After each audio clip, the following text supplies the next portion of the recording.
So far, we have covered some of the basics of ethics and persuasion in our prior lecture.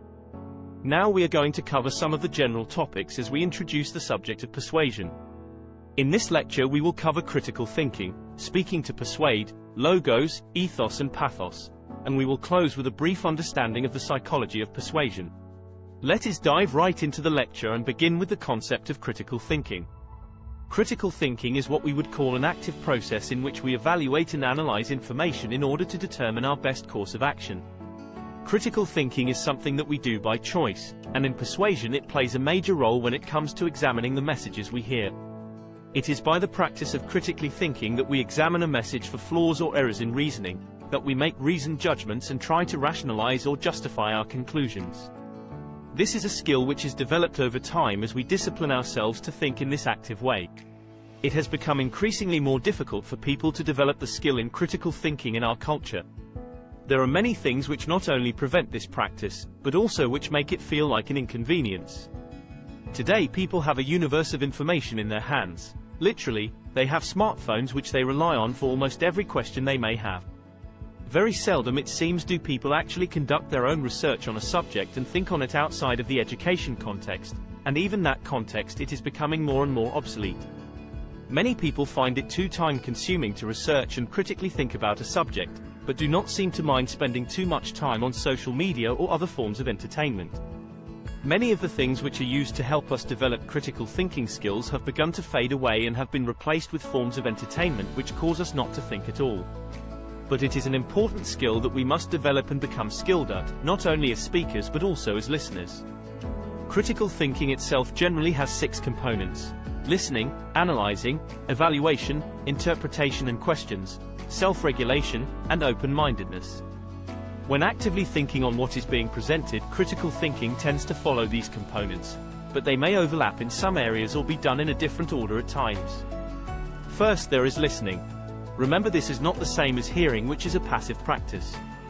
Listening entails comprehension and is a choice one makes to purposely take in information. Next is analysis. As one listens to the information, they are simultaneously considering the details of what is being said, particularly the main components or main points of the message. As this analysis takes place, there is an evaluation of the content, usually by way of asking questions such as: is the speaker credible? Does the information seem true or false? Does this seem logical? And so on. Next comes the interpretation and explanation step. This is in light of the way you answer the question in the evaluation. You begin to make your own interpretation and explain it, so it makes sense to you. Now during this process, it may be tempting to let your judgments or biases come in to make you draw conclusions, but part of critical thinking is to refrain from doing so until the speech has been delivered in its entirety. In order to do this, we often self-regulate. That is, we consider our own pre-existing thoughts on the subject and create distance between our own opinions and that message. In this way we bring in the practice of being open-minded. We remain open to the possibilities of new ideas, challenges, arguments, and even the possibility of our own views being changed. Do not confuse being open-minded with acceptance or agreement. Being open-minded does not mean I am agreeing or affirming what is being presented. It simply means I am remaining in a position where my prejudgments are placed to the side so that I can understand and be open to possibly being persuaded. Now that we have covered the basics of critical thinking, let us now move on to the concept of speaking to persuade. Persuasion is the process of creating, reinforcing or changing people's minds or actions. In persuasion we are focused on convincing others to think favorably toward our view. This is distinctly different from our position during informative speeches. Generally, when presenting an informative speech, you are acting in the role of a teacher, giving understanding and passing on knowledge to your audience. With persuasion, however, you are not so much acting in the position of a teacher but as an advocate. That is, you are purposely taking a position on a subject, and you are advocating for the audience to take the same position. For this reason, when you are presenting a persuasion speech, you are using propositions to advocate for your judgments or opinions. There are 3 forms of propositions we use for persuasion, which we will cover in detail in our next lecture. Now, persuasion speeches generally serve 2 main functions. There are speeches to convince and speeches to actuate. Speeches to convince are generally focused on changing the mind or view of the audience, rather than the action. It is a focus on establishing an agreement or to reinforce what one believes to be right or wrong. For this reason, most speeches which deal with moral or ethical issues tend to focus on convincing. On the other hand, speeches to actuate are generally focused on changing people's actions, trying to motivate them to change their behavior. For this reason, this style of persuasion tends to focus on things like policies or experiences. Within persuasion, we generally use two main forms of arguments, deductive and inductive. Deductive arguments follow a pattern of beginning with the major premise, followed up by a minor premise, and reaching a conclusion. The truth of the premise is what guarantees the truth of the conclusion. A common example used to illustrate this concept is as follows. All men are mortal. This is the major premise. Socrates is a man. This would be the minor premise. Therefore, Socrates is mortal. This is the conclusion. Inductive arguments use a slightly different approach, where the focus is having the truth of a proposition lending support to the conclusion. It is the use of examples or specific instances to supply evidence for the conclusion. For example, you could use 3 cases as examples to show your support for the conclusion. Moving on to our next main point, we will discuss what Aristotle developed in the field of rhetoric. He is best known for introducing the concepts logos, ethos, and pathos, which are understood to be the pillars in developing presentations on persuasion and argumentation. So let us take a brief moment to go over each of these concepts and get a general understanding of each. First, we have logos, which is the use of logical, organized arguments and credible evidence to support those arguments. Generally speaking, logos should be the foundation of your presentation, but it should not be the only concept you use. Your persuasion speeches must also incorporate ethos and pathos. But the arguments and use of logic should be the base of your speech, since logical arguments will have a longer lasting effect in persuasion than emotions. Logos is foundational in persuasion because your claims have to have strong support and reasoning in order for you to prove your arguments, but a speech made up of nothing but logic is not only uninteresting, it can also be unconvincing. As a way to add on to the persuasive elements of the speech, Aristotle also knew it was important for the speaker to have ethos, otherwise known as credibility. Ethos is the portion of the argument which focuses on the credibility of the speaker, and normally is indicated by 4 main factors: competence, character, similarity, and goodwill. Competence deals with the intelligence, expertise, or knowledge that the audience perceives the speaker possesses. Character refers to how the audience regards your sincerity and trustworthiness as a person. Similarity deals with the speaker's ability to relate towards their audience, usually by way of shared experiences, similar values, or close beliefs. Goodwill, on the other hand, focuses on the audience's perception of the speaker's intentions towards them. All 4 elements should be present when it comes to ethos, and if 1 or 2 elements are lacking, it can severely affect the way the audience accepts your message. For example, you can have a great degree of competence on your subject, but if you have poor character and come across as pompous or rude, the audience will be deterred from your message no matter how competent you are. Or, if you have goodwill but come across as incompetent on the subject, the audience will not take you seriously no matter how good your intentions may come across. There are 3 types of credibility: initial, derived, and terminal. Initial credibility is often presented prior to the speaker giving a presentation. For example, you may have noticed in some speeches that a speaker will first be introduced to the audience, and in that introduction, they will inform the audiences of the speaker's accomplishments, experiences, or expertise. This is an example of initial credibility. It is the credibility of a speaker prior to the presentation. Derived credibility refers to the credibility a speaker produces during the presentation. As the audience listens, they search for confirmation of the initial credibility, and when it is confirmed, they develop the derived credibility. Lastly, there is terminal credibility, which is the credibility of the speaker after the speech has ended. It refers to the concluding decision the audience makes regarding the speaker and the message they have shared. Now that we understand logos is the use of logic for the foundations of your arguments, and ethos deals with your credibility, we come to the 3rd element from Aristotle, and that is pathos, or the use of emotional appeals. Pathos is the implementing of emotions such as desire, love, anger, or joy as a means to persuade people towards your proposition. Pathos is a necessity for persuasion, but it is not the foundation of the argument. Remember, your arguments should be grounded in logos, or logic, as a means to reaching people's minds, but you need pathos, or emotions, to reach the hearts of your audience. Pathos should not be the foundation for your arguments, and the reason is due to the fluctuation of emotions.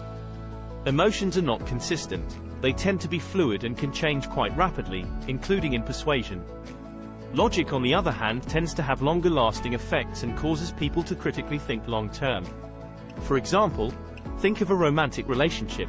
Let us say you have a young man and a young woman who meet and begin to date. At first, like most romantic relationships, the emotions are mostly the driving factor in that relationship. Most of the motivation is going to come by way of those strong emotions, but most of us know that those initial romantic emotions do not last very long. So, what happens when the emotions begin to wear off or fluctuate? Well, as the relationship grows, you need something more than emotions to keep both of you going. What normally happens is the couple will begin to think of logical reasons to stay, keep, and maintain the relationship, so that when the emotions fade or change, the relationship is grounded on something more than how I feel one day to the next. Your persuasive arguments are very similar. You need emotions, or pathos, when presenting, because they will stir the hearts of your audience, but you need logic to make them critically think and cause long-term effects. If your arguments are made on nothing but emotions, your persuasion will only last as long as the emotions are stirred, and when they fade, your persuasion is lost along with the pathos. However, as mentioned, emotions are a necessity, and generally we tend to separate emotions in positive and negative categories. Positive emotions are those like joy, pride, or sympathy, and are great for motivating people to do something productive or to take action. Negative emotions are those like anger, fear, or guilt, and generally are used to persuade people to stop or refrain from doing something. The choosing and use of which types of emotions you will use is determined by your subject as well as who you are as a speaker. In order to generate emotions in your audience, there are 4 basic ways one can do so. First is to use emotional language or words with strong emotional power. This can be done by thinking about which words or phrases will cause your audience to react. Second, the speaker should develop very vivid examples during their presentation.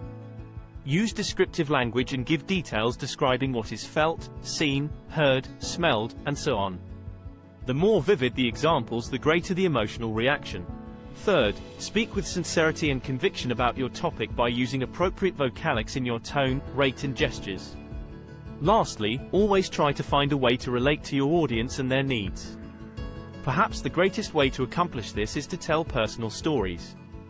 People love to listen to stories, and if you can share a personal one in relation to your topic and the audience, you will have not only the attention of your audience, but their hearts as well. Moving on to our last main point, we will cover what we call the psychology of the audience. One of the ways we are to prepare for persuasion is to understand the disposition and mindset of our audience in regard to persuasion, so we can comprehend how we are to approach them. One of the things to keep in mind is that persuasion is dealing with disagreement. That is, we are purposely giving a presentation towards people who disagree with our view on a subject. In other words, there has to be disagreement in order for persuasion to be relevant. We do not persuade people who agree with us, we focus on those who disagree with us. In the process of your presentation, you must keep in mind that the audience is not just absorbing information as in an informative speech, but they are having a mental dialogue during the speech. The persuasion speech is not something you are doing to your audience, but with your audience. As they are listening, they are challenging your information, critically thinking about it, judging the information, and thinking of rebuttals in the process. As we understand this, it should also serve as a reason to work on the most probable places the audience will most likely raise questions in their minds and address those issues in your presentation. Another thing to keep in mind about the audience is to recognize that there are generally 4 types of audiences: target audiences, receptive audiences, neutral audiences, and hostile audiences. The target audience is that portion of the group who you most want to persuade. These are going to be the members which you perceive are in disagreement of your view. Therefore, your speech and persuasion tactics should be geared specifically towards this group. The second audience type are known as the receptive audience, and these are the members who understand and generally already agree or support your topic. The neutral audience are those who may not be particularly passionate or concerned about your topic, and may not lean one way or the other. The last audience type are the hostile audience members. These are the people who not only resist the topic being presented, but they purposely block out and oppose the view of the speaker. Although these people may disagree with your view as the speaker, they are not normally part of the target audience, since they generally have already made their own judgments and see their position as a means to openly oppose you. With the basic understanding of the challenges connected with persuasion and the different audience types, let us try to understand some general ways to deal with persuading our audience and how to approach them. One of the common mistakes people make is they often try to persuade the audience to make big changes that can come off as daunting and too inconvenient. When challenging your audience in persuasion, try to focus on small, manageable changes rather than large, overwhelming ones. For example, years ago I had a student give a presentation trying to persuade the audience why college students should volunteer 1 hour a week for campus cleanup. At the end of her speech, she ended with a small challenge by asking her fellow students to do something. As you leave class today and are walking on your way to your next class, I challenge you to pick up just one piece of garbage and throw it in the trash. If you do so, there are over 20 of you who will have cleaned up our campus more than the majority of the students combined. This was a great way to persuade the audience on her topic, and she gave them a simple and manageable task to persuade them. Another way to focus on persuasion is to deal with the reservations your target audience will have. Try to make an effort and acknowledge that problems with your view do exist and inform the audience that you are aware of them, and while doing so be sure to address what your answer to those issues are. Next, be sure to focus on ways to have the audience affirm you and your view. Focus on having them make yes responses by finding relatable ideas that they would find agreeable. In other words, find common ground between you and them. Do not focus on trying to tell and make the audience feel they are somehow in the wrong. No one likes to feel like they're being spoken to as if their view is incorrect. Find things which they would agree with you on and work from there. Lastly, always find ways to enact respect and friendliness to your audience. Most people have an inner sense of dignity, importance and self-worth which they use to affirm themselves and build on their own self-esteem. Since the audience is inwardly focused on boosting their self-esteem, try to find ways that you can help them build on that. For example, come across as happy to speak with them and create your proposition in a way that is similar to something they already believe or affirm.